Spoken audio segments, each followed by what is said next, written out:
Just off Highway 40 near Asheville, North Carolina, there's a little roadside diner with a faded Coca-Cola sign and a gravel parking lot that crunches under your boots. Folks around these parts call it Ruby's, though no one's quite sure who Ruby was. It's the kind of place where the coffee's always hot, the pie's always fresh, and everyone knows your name, or at least pretends to. Laura's been working there longer than most people have been married. 45 years old, with a soft southern drawl and a smile that reaches all the way to her eyes, she moves between tables like she's dancing to an old jukebox tune. You'd never guess she once dreamed of being a preschool teacher. That dream got tucked away a long time ago, somewhere between her mother's heart surgery, her divorce, and the bills that never stopped coming. Life had a way of rerouting her plans, but she never let it harden her heart. To the regulars, Laura isn't just the waitress. She's the morning sunshine, the warm laugh when your arthritis is acting up, the one who remembers you take your eggs over medium and your toast dry. Some folks come just to sit in her section, to hear her hum gospel tunes under her breath or tell stories about her wild younger days when she almost ran off to Nashville. She may wear an apron now, but Laura's got a teacher's soul and a mother's heart. She listens more than she talks. Notices the little things. And when strangers walk in looking like the world's chewed them up, she's the kind who brings them a slice of pie, on the house, and says, "You look like you could use something sweet." Thomas Blake wasn't the kind of man you'd expect to find in a small-town diner off the highway. At 66, he carried himself like someone who used to command rooms full of board members and bankers, and he had. A retired billionaire with silver hair slicked back and a tailored jacket even in summer, Thomas once built empires with nothing but grit and spreadsheets. Now he lived quietly in a mountain estate north of Asheville, surrounded by silence and pine trees too tall to care who he used to be. 3 years ago, his world cracked in half when cancer took his wife, Evelyn. She'd been the soft voice to his hard edges, the one who made their sprawling house feel like home. After she passed, the house grew colder. Then came the accident. Ben was just 11 when the car flipped on that wet mountain road. He survived, but his legs didn't. Since then, the boy barely spoke. No more jokes. No more music. No more life in those big brown eyes. Thomas tried everything. Top doctors, private therapists, even a custom wheelchair that cost more than most people's cars. But nothing seemed to bring his son back. He hated feeling powerless. He wasn't used to it. Business, he could fix. Markets, he could predict. But a broken-hearted boy, that was beyond his control. So that morning, when he pulled off the highway and walked into a diner just to grab lunch, he wasn't expecting much. Just coffee and a quiet meal before heading home. What he didn't know, what he couldn't have imagined, was that someone inside the diner would reach his son in a way no one else had. The diner was half empty when Thomas and Ben walked in, just a couple of old-timers sipping coffee and a trucker reading yesterday's paper. Laura noticed them right away. It wasn't the expensive wheelchair or the man's polished shoes that caught her eye. It was the boy. The way he stared past everything, like the world had turned to static and he couldn't be bothered to tune in. They settled into a booth by the window. Thomas ordered a turkey sandwich and black coffee. When Laura asked Ben what he wanted, he didn't answer. Didn't even look at her. She'd seen that kind of silence before, deep hollow, like something had caved in behind the eyes. So she brought the sandwich, left the boy's plate empty on purpose, and returned a minute later with a bottle of ketchup in hand. Without saying a word, she squeezed out a little smiley face right in the middle of his plate. 2 round eyes. A crooked grin. Then she leaned down and said, just loud enough for him to hear, "You know, I once knew a little boy who cried every day for a week, until one morning, a face just like this showed up on his plate. You wouldn't believe it, but that ketchup grin did something no doctor could. It made him giggle. Loud, too. Sounded like sunshine." Ben didn't move for a long second. Then barely, just barely, the corner of his mouth twitched. A flicker of something almost lost. Thomas, mid-sip of coffee, froze. His heart knocked against his ribs like it hadn't in months. Laura didn't react. She just gave the boy a wink, turned, and walked away, like it was nothing at all. But for Thomas Blake, it was everything. The next morning at Ruby's started like any other. Coffee brewing. Eggs sizzling. Laura tying her apron in that half-rushed, half-practiced way she always did. The regulars were already swapping fishing stories and complaining about the weather when the bell over the door chimed. And in walked something the diner hadn't seen in years. A sleek, black 1964 Lincoln Continental, gleaming like it had just rolled off the showroom floor, parked out front. A man in a dark suit stepped inside. Not Thomas. Someone younger, sharp as a blade, with sunglasses still on and shoes too clean for these parts. He didn't order anything. Didn't sit down. Just walked straight up to Laura at the counter and pulled something from his pocket, a silver business card that shimmered under the fluorescent lights. T.B. Blake, it read. No phone number. No address. Just a name, etched into the metal like it belonged on a plaque somewhere important. He'd like to see you, the man said quietly. At the estate.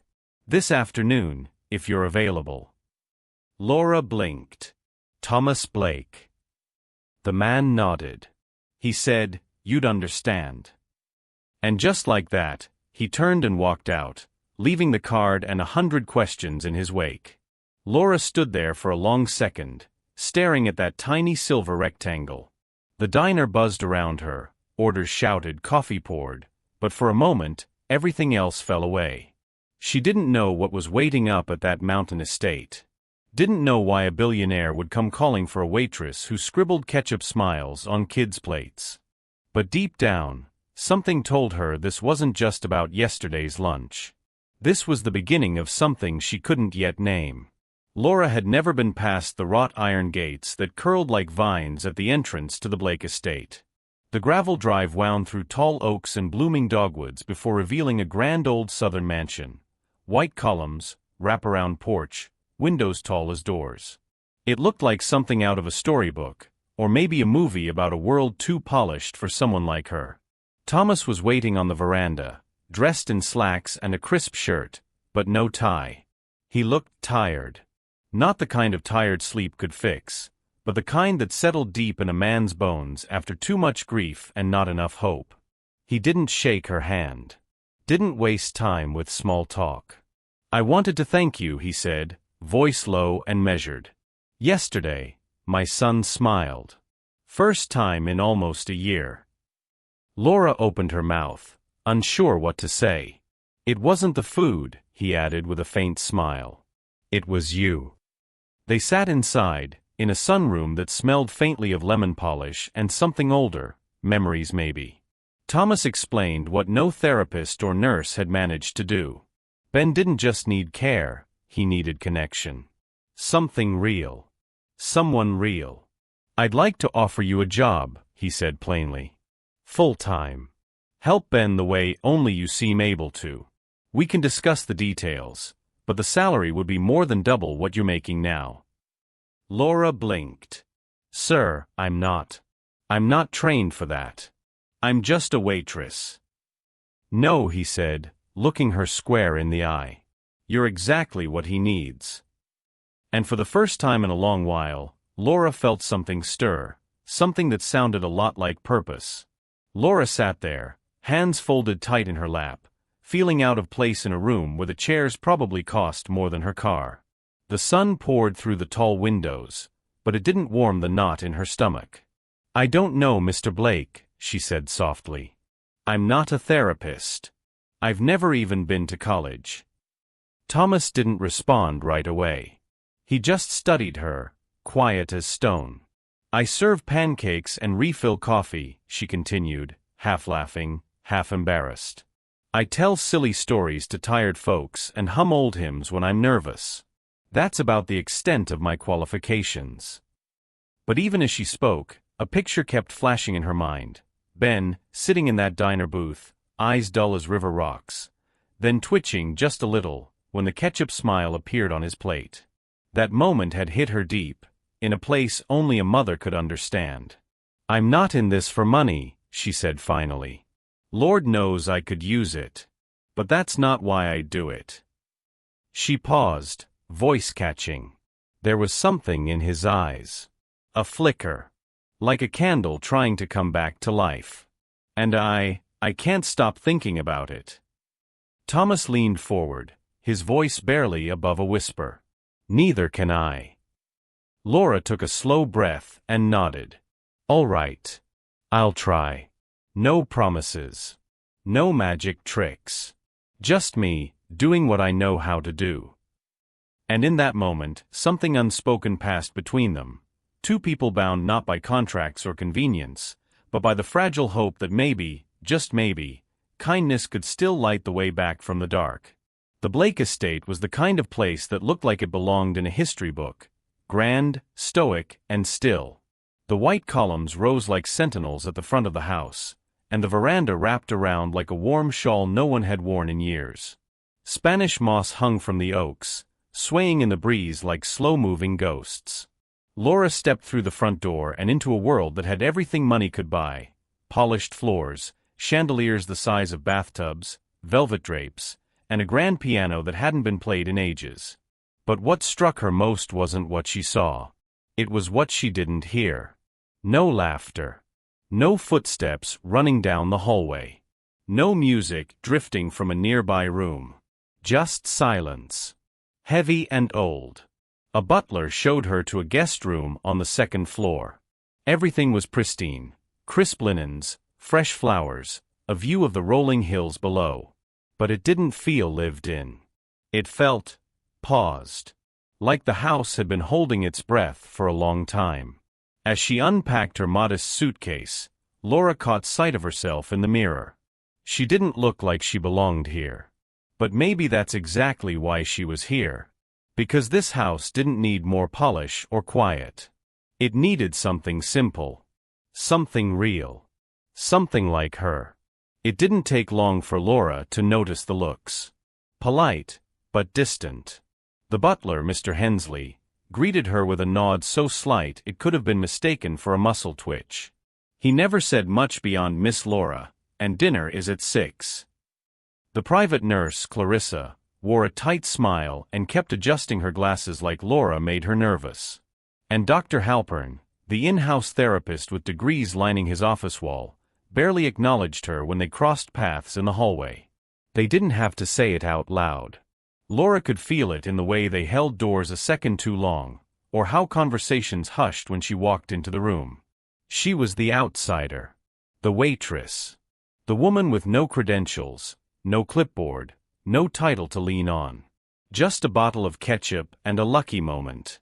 At lunch one day, Clarissa muttered to no one in particular, "Funny how one smile can make someone an expert, huh?" Laura didn't respond. She just sipped her iced tea and kept her eyes on the garden where Ben sat in silence. Let them doubt. She wasn't here to prove herself to staff in pressed uniforms. She was here for that boy with tired eyes and a heart too quiet for someone his age. And if winning them over wasn't in the cards, then so be it. She wasn't here to fit in. She was here to matter. The first few days were quiet. Not the peaceful kind, more like walking through fog. Ben barely looked at her, let alone spoke. He sat by the window most of the time, headphones in, eyes far away. Laura didn't push. She knew better than to fill the silence with forced cheer or fake sympathy. So, she did what came natural. She talked. Not at him, but around him. Soft stories about her own childhood, getting stuck in a tree during a thunderstorm, burning her first batch of cornbread, the time her little brother convinced her to put peanut butter on a grilled cheese. She'd sit nearby, humming lullabies her mama used to sing while folding laundry. Sometimes, she'd bring a book and read aloud like she was reading to the wind. No pressure. No expectations. One afternoon, she brought in her old ukulele, its wood worn smooth, strings slightly off tune. She strummed a clumsy version of "You Are My Sunshine," then set it in his lap without saying a word. "Just your hands," she said quietly. "That's all you need. Legs can sit this one out." Ben didn't touch it at first. But the next day, She caught him plucking a string when he thought no one was looking. It wasn't much. But it was something. And in a house filled with silence and doubt, something was a beginning. It came to a head one gray afternoon, the sky hanging low over the estate like it was waiting for something to break. Laura had just finished a quiet session with Ben, some gentle strumming, a shared laugh over a missed chord, when she found Thomas standing in the doorway, arms crossed, jaw tight. "I've been watching," he said. 2 weeks in, and all I see are lullabies and chit-chat. Laura set the ukulele down carefully, her smile fading just a touch. "He's opening up," she said calmly. "Not everything happens on a chart." Thomas stepped closer, voice low and clipped. "Do you honestly believe a song is going to fix him? That a few feel-good moments can take the place of professional therapy?" Laura looked him square in the eye. She wasn't one to raise her voice, but she didn't back down, either. "No," she said.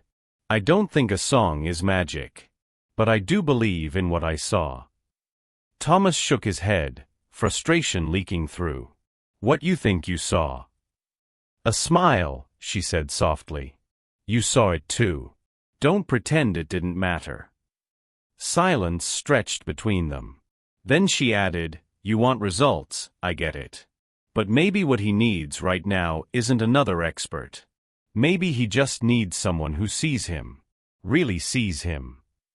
Thomas didn't reply. He just turned and walked away. But Laura stayed right there, because Ben was still playing. And that, to her, meant everything. It happened on a Thursday, just after the mail arrived. Laura had stepped out to the garden for some fresh air when a woman in heels far too high for gravel walked up the front path like she owned it. Designer sunglasses, fake smile, voice like syrup laced with something sharp. "You're Laura, right?" she asked, already pulling out a recorder. "Mind if I ask a few questions? The public's dying to know, how does a small-town waitress end up living in a billionaire's mansion?" Laura blinked, taken off guard. "Excuse me." "I'll make it worth your while," the woman continued, lowering her voice. "We're talking 5 figures, maybe more. All you have to do is tell your side of the story. How you went from pouring coffee to, well, whatever this is." Laura didn't even let her finish. "I'm not for sale," she said, firm as steel. She turned and walked away, heart pounding, but steady. The next morning, the damage was done. There it was, right on the front page of a gossip rag at the local gas station. "From diner to daddy's nanny, what's her game?" Big letters. Bigger lies. Photos snapped from the tree line, her walking with Ben, laughing with Thomas on the porch. Twisted into something it wasn't. Back at the estate, the air felt different. Tense. Suspicious. And when she saw the look in Thomas's eyes, tight-lipped, distant, she knew the worst part wasn't the headline. It was that he might have believed it. Thomas didn't call for her. He didn't knock. Just showed up outside the breakfast room that morning, newspaper in hand, headline screaming between his clenched fingers. Laura looked up from her coffee, and the moment their eyes met, she knew. He laid the paper on the table, face up, bold and ugly, and said flat as a stone, "Care to explain?" "I didn't talk to anyone," she said quietly. "She came to me, uninvited. I sent her away." Thomas didn't sit down. Didn't blink. "You expect me to believe that? That someone just happened to know where you were, happened to snap these photos?" "I don't know how she found me. But I didn't." He cut her off. "I trusted you, Laura. I brought you into my home. Around my son." The words hit harder than he probably intended. "I've spent years keeping reporters away from Ben," he continued. "Lawyers. Contracts. You think I'd let just anyone in?" She stood, voice shaking. "I never asked to be let in, Thomas. You came to me." He stepped back, jaw tight. "I thought you were different. Thought maybe, just maybe, you were the one real thing in all this." Then colder, "I see now that I was naive." Silence hung between them like fog over the mountains. Laura didn't argue. Didn't cry. She just nodded, slow and steady, picked up her bag from the chair, and walked out the door. And for the first time since she'd arrived, the house felt colder than ever. Laura didn't pack much, just a small bag with the same few outfits she brought in, neatly folded, like she didn't want to disturb the room too much. She didn't say goodbye to the staff. Didn't knock on Ben's door. Just slipped out the side entrance as the morning fog began to lift off the hills, leaving behind the smell of pine and regret. Inside the house, the silence thickened. Ben's door stayed closed. At first, Thomas thought maybe the boy just needed space.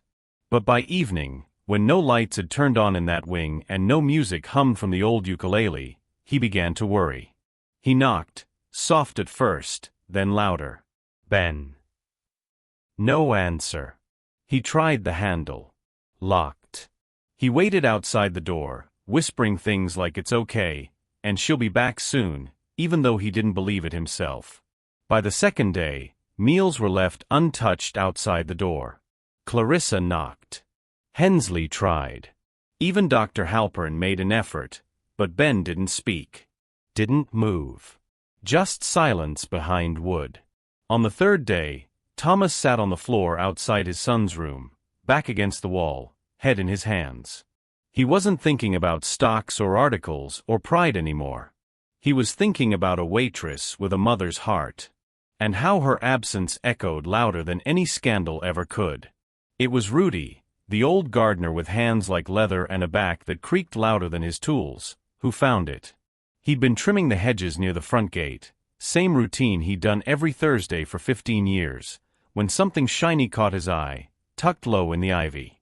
At first he thought it was a kid's toy, maybe something Ben had dropped before the accident. But when he reached in and pulled it free, his gut told him otherwise. A small black camera, wired up, camouflaged, still blinking. He brought it straight to Thomas, no hesitation. Didn't belong there, he said simply. And Miss Laura, she didn't deserve what happened. Thomas didn't say a word. Just stared at the device in his palm like it had teeth. The police came that same afternoon. The footage on the memory card told the whole story, long-lens shots taken from the roadside, zoomed in on private moments that should have never left the estate. And not a single interaction with Laura, not a whisper of her consent. The reporter had lied. Fabricated everything. Laura had told the truth. Thomas stood in the parlor with the camera footage paused on his computer screen, Ben in the garden, Laura kneeling beside him, both laughing under the afternoon sun. He felt something twist in his chest. Guilt. Shame. Maybe both. He'd turned her away. And in doing so, he'd lost more than just help. He'd lost the only light that had reached his son in months. Thomas had spent most of his life believing that anything broken could be fixed, with enough money, enough power, enough pressure applied in the right places. Business was like that. So were buildings, contracts, even reputations. But sitting alone in his study that night, the glow of the computer screen still frozen on Laura's face mid-laughter, he realized something that rattled him more than any market crash ever had. Some things don't bend. Some things break. And people, especially the ones you love, don't always come back when you push them away. He'd built a life around walls, thick stone ones for privacy, legal ones for protection, emotional ones for survival. But no wall had ever kept out the silence that now filled his home. He thought of Ben, curled behind a locked door, retreating further into himself with each passing hour. And he thought of Laura, walking down the driveway with her head high and her heart probably breaking. He'd hurt them both. Not with intention, but with doubt. With pride. With fear masquerading as control. For a man who once dined with presidents and negotiated billion-dollar deals, that truth cut deeper than any boardroom loss. He poured himself a glass of scotch but didn't drink it. Instead he stood, walked down the long hallway to Ben's room, and knocked, softly. "I don't know if you'll forgive me," he said through the door. "But if you still want her back, I'll do whatever it takes." The door stayed quiet for so long, Thomas thought maybe Ben had fallen asleep, or worse, wasn't listening at all. He kept his hand on the wood, heart heavy, shoulders sagging under the weight of everything he hadn't said soon enough. Then, just as he was about to turn away, a sound slipped through the crack beneath the door. A voice. Small.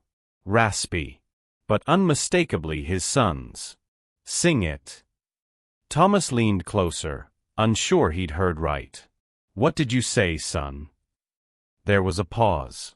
Then again, a little louder this time. "The ketchup song." Thomas blinked. "You mean the little tune she hummed that day?" Ben's voice trembled, part plea, part challenge. "Sing it to her. And then, ask her to come back." Thomas felt his throat tighten. He hadn't sung in years, not even in the shower. Evelyn used to tease him that he sang like a dying crow. But that didn't matter now. He placed a hand flat on the door, not caring if he sounded like a fool. And with a breath deep enough to reach the hurt in his bones, he whispered the tune Laura had once made up in the middle of a slow lunch rush. "Smiley face on a plate, ketchup makes it great." He stopped, voice cracking. "I'll go to her," he said. "I'll do it right." And from the other side, he heard it, a soft thump against the door. Ben, sliding down to sit. Not speaking. Just present. It was the closest thing to hope Thomas had felt in months. The bell above the diner door jingled just before the lunch rush, and every head turned when Thomas Blake stepped inside, not in his usual crisp suit, but in jeans, a soft gray sweater, and something even rarer, humility in his eyes. Laura was wiping down a table near the window when she saw him. Her hands paused, but she didn't move. Thomas approached slowly, like a man walking through sacred ground. In one hand, he held a small ukulele, weathered, familiar. In the other, a simple white envelope. He set both gently on the counter in front of her. "This is from Ben," he said. "He wrote it himself." Laura glanced down. Her name was scribbled in shaky handwriting across the front. She didn't open it, just held it close. Thomas took a breath. "You were right. About everything. I let fear run the show. I let pride push people away." She looked at him, guarded but listening. "I'm not just asking you to come back to help Ben," he continued. "I'm asking you to help build something bigger." He slid a folded document across the counter. "Plans for a center. A place for children like Ben. A place where laughter wasn't medicine, it was the goal. We want to call it Smile Again," he said. "And we can't do it without you." For a moment, Laura said nothing. Then she picked up the ukulele, ran her fingers along the strings, and smiled. Not a big one, but enough to say, "I'm listening." The Smile Again Center opened on a Saturday morning bathed in sunlight, the kind that felt like it had been waiting months to shine just right. Balloons danced in the breeze, kids ran across the freshly cut lawn, and the smell of lemonade and hope lingered in the air. Inside the main hall, once a dusty barn, now filled with color and music, families sat in folding chairs, eyes fixed on the small stage at the front. A single spotlight warmed the wooden floor where a boy stood quietly, ukulele in hand. Ben. His hair was a little longer, his posture still guarded, but his fingers didn't tremble. He took a breath, looked down at the strings, and began to play. It wasn't fancy. Just a simple tune. A few soft chords. But every note landed like a miracle. When he finished, the room stayed still, no clapping, not yet. Ben looked out into the crowd, searching. Then he saw her. Laura stood near the back, hands clasped, eyes brimming. Ben smiled. Not a twitch. Not a flicker. A real wide, sun-up-over-the-hills kind of smile. The kind only a heart that's healing can make. And when he smiled, Laura smiled too. Behind them, Thomas stood in the shadows, hands shoved in his pockets, eyes wet and shining. For the first time in years, his face softened into something unfamiliar, something whole. He smiled. Not because he was in control, but because, finally, his son was free. The sun was beginning to dip behind the Carolina hills, casting a golden glow over the new painted sign that read "Smile Again." Parents lingered by the porch, children laughed somewhere down the hall, and music floated on the breeze like a quiet promise. Laura sat on the steps, ukulele resting beside her, watching Ben chase fireflies with two other kids who once, just like him, had forgotten how to laugh. Thomas joined her a moment later, 2 paper cups of lemonade in hand. He didn't say much. He didn't have to. They watched in silence as Ben twirled, laughed, and dropped into the grass with a thud, smiling like it was the only thing he'd ever known how to do. And in that quiet moment, it became clear. Sometimes healing doesn't come with fanfare. It doesn't arrive in a lab coat or follow a treatment plan. It doesn't always live in medicine bottles or MRI scans. Sometimes, it walks in wearing an apron and humming an old tune. Sometimes, all it takes is someone who listens. Someone who sees past the silence and believes in what could be, even when everything seems broken. Because the real miracles? They aren't always loud. They're quiet things. Like a boy picking up a ukulele. Like a woman refusing to give up. Like a smile on a tired face after months of sorrow. And if you're lucky, you'll see one in your lifetime. If you're really lucky, you'll be the reason it happens. As we grow older, we come to realize that some of life's greatest healings don't come from hospitals or handbooks. They come from the quiet kindness of ordinary people. This story reminds us that while the world often praises power, titles, and wealth, it's the gentle strength of a caring heart that can change a life. Laura didn't have degrees or a grand plan. She had compassion, patience, and the courage to see light in someone others had given up on. And Thomas, a man who'd built empires, had to learn the hardest lesson of all. Love isn't something you control. It's something you give freely, even when it hurts. To those of us in our later years, this story is a gentle nudge that we're never too old to soften, to listen, to forgive, or to be forgiven. Sometimes, a smile, a story, or a shared song is enough to start the healing. So if you've still got love to give, give it. If you see someone struggling, reach out. Because the smallest act of kindness, especially from someone who's been through the storm, can be the very thing that brings someone else home. If this story touched your heart, if it reminded you that quiet kindness still has the power to heal, then don't let it end here. At Justice Reloaded HD, we share stories that matter. Stories that shine a light on everyday people who choose compassion over comfort, who step up not for applause, but because it's simply the right thing to do. If you believe the world needs more of that, more heart, more healing, more hope, then please like this video, subscribe to our channel, and share it with someone who still believes in second chances. Because sometimes, all it takes is one smile to help someone smile again.